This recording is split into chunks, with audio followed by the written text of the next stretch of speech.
Hey guys, what's up? So in this quick video I'm going to show you how you can get this Hollywood 3 makeup filter on Snapchat.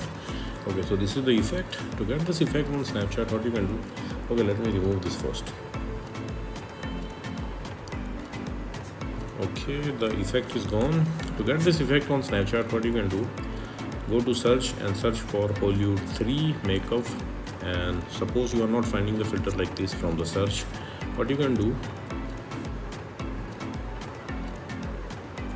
okay, just visit this website. Link to this website I'll give you in the description box below. So here in this website you will see the snap code for this filter.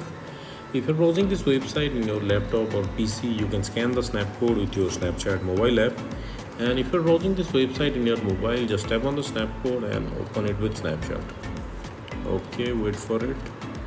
Okay, and that's it, you got the filter. So that's it guys. Likewise, you can get this effect on Snapchat. So thanks for watching the video guys. See you in the next video.